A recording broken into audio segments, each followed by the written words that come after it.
जय श्री कृष्णा, राधे राधे। आइए आज हम सब लोग जानेंगे वर्ष 2024 में भाद्रपद मास कृष्ण पक्ष की अजय एकादशी व्रत के शुभ मुहूर्त के बारे में, पारण के समय के बारे में, पारणा कब और किस चीज से किया जाएगा, इस दिन विशेष करके भगवान को किस वस्तु का भोग लगाना चाहिए, इस दिन क्या करना चाहिए क्या नहीं करना चाहिए।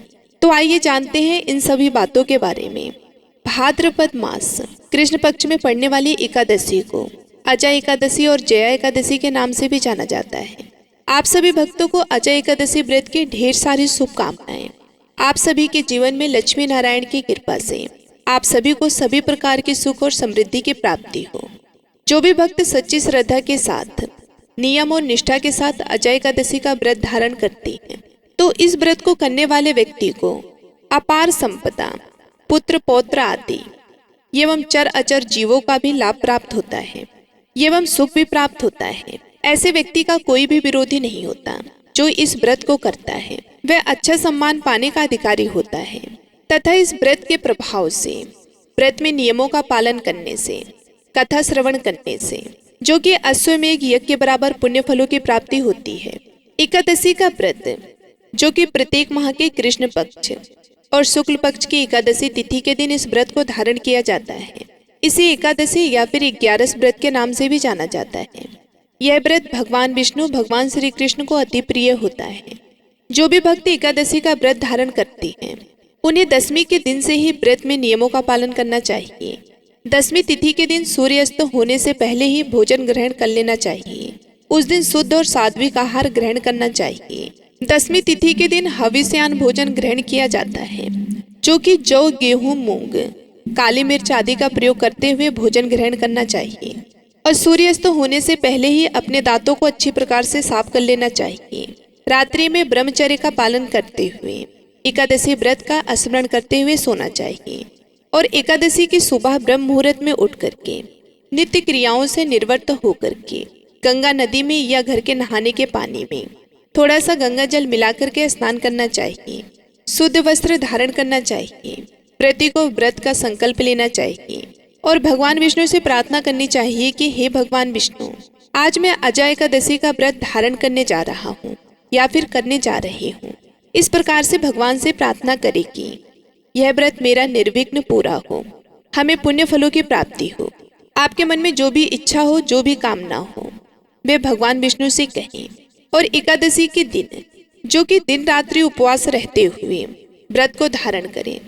जो उपवास नहीं रह पाते हैं, जिनका स्वास्थ्य सही ना हो, तो आप एक समय फलाहार ग्रहण करें। फलाहार में जो कि केला, आम, अमरूद, बादाम, पिस्ता इत्यादि अमृत फलों का सेवन करें। प्रत्येक वस्तु भगवान को अर्पित करके भोग लगा के तुलसी दल छोड़ करके ही ग्रहण करनी चाहिए।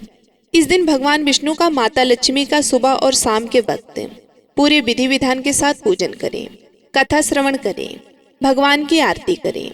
इस दौरान ओम नमो भगवते वासुदेवाय नमः या फिर श्री कृष्ण गोविंद हरे मुरारे आदि नाम मंत्रों का जाप करें। एकादशी की रात्रि जहाँ तक हो सके जागरण करते हुए समय को व्यतीत करें और द्वादशी की सुबह उठ करके स्नान करके शुद्ध वस्त्र धारण करके भगवान का पूजन करें और आरती कर लें। इसके बाद ब्राह्मणों को भोजन करवाएं, ब्राह्मणों को दान और दक्षिणा दें और फिर समय के अनुसार व्रत का पालन करना चाहिए। तो आइए जानते हैं भाद्रपद मास कृष्ण पक्ष अजय एकादशी व्रत के शुभ मुहूर्त पारण के समय के बारे में।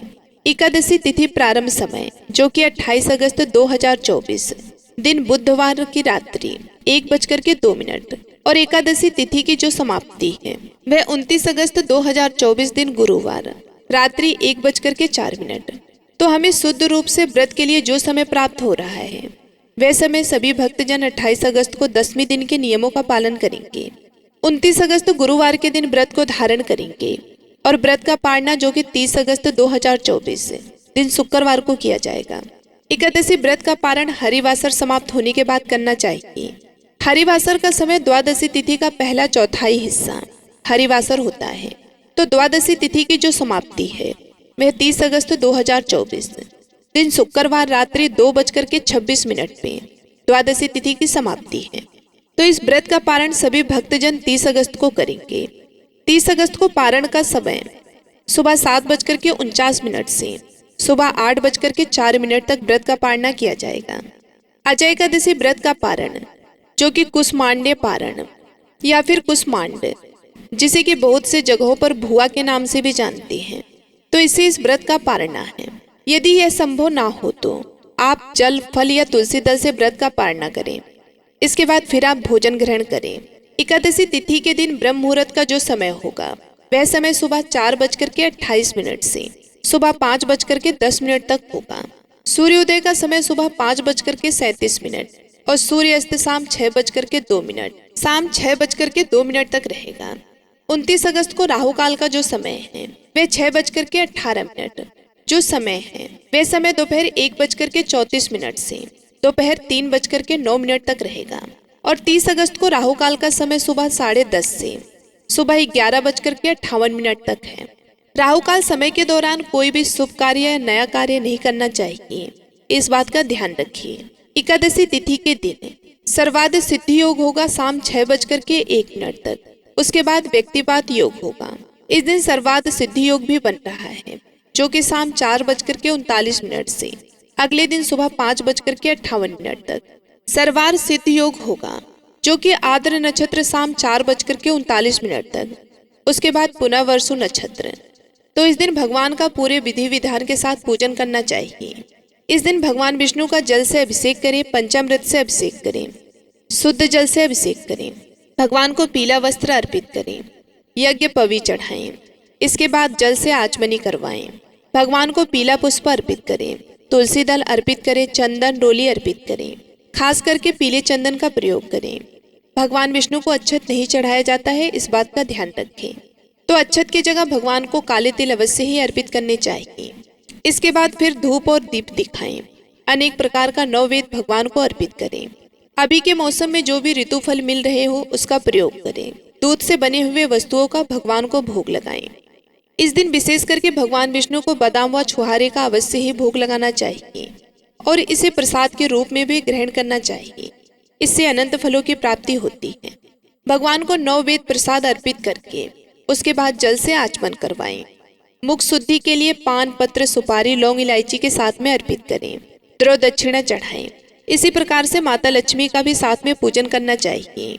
माता लक्ष्मी का जल से अभिषेक करें, पंचामृत से अभिषेक करें, शुद्ध गंगा जल से अभिषेक करें। माता को लाल वस्त्र चढ़ाएं, श्रृंगार की वस्तुएं अर्पित करें, पुष्प, गंध, धूप, दीप आदि से पूजन करके अनेक प्रकार के नववेद आदि का भोग लगाएं। जल से आचमन करवाएं। मुख शुद्धि के लिए पान, पत्र, सुपारी, लौंग, इलायची के साथ में अर्पित करें। द्रव्य दक्षिणा चढ़ाएं। इसके बाद फिर एकादशी व्रत का कथा श्रवण करना चाहिए। भगवान की आरती करनी चाहिए। इससे भगवान विष्णु अपने भक्तों के ऊपर अति प्रसन्न होते हैं। अपने भक्तों के सभी प्रकार के पाप और ताप को नष्ट कर देते हैं, सुख और समृद्धि का आशीर्वाद प्रदान करते हैं और अंत में भगवान विष्णु की कृपा से भगवान के धाम की प्राप्ति होती है।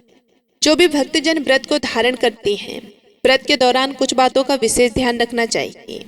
इस दौरान शुद्ध और सात्विकता का पालन करना चाहिए, ब्रह्मचर्य का पालन करना चाहिए, तामसिक वस्तुओं का, नशीले पदार्थों का सेवन नहीं करना चाहिए, मांस, मंदिरा, लहसुन, प्याज आदि का प्रयोग बिल्कुल भी नहीं करना चाहिए।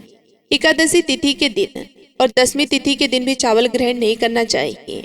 आप द्वादशी तिथि के दिन का पालन करने के बाद चावल ग्रहण कर सकते हैं। व्यक्ति को व्रत के दौरान किसी भी प्रकार का क्रोध नहीं करना चाहिए। अपने मन में किसी के प्रति ईर्ष्या, द्वेष भाव नहीं लाना चाहिए। भगवान विष्णु के चरणों में अपना मन लगाना चाहिए। जहाँ तक हो सके तो व्रत के दौरान भगवान के नामों का स्मरण करते हुए, भजन कीर्तन करते हुए समय को व्यतीत करना चाहिए। इस दिन मिथ्या भाषण नहीं करनी चाहिए या किसी ऐसे व्यक्ति से बात भी नहीं करना चाहिए जो कि दूसरे की निंदा करते हो, अपशब्द कहते हो या चुगली आदि का कार्य करते हो।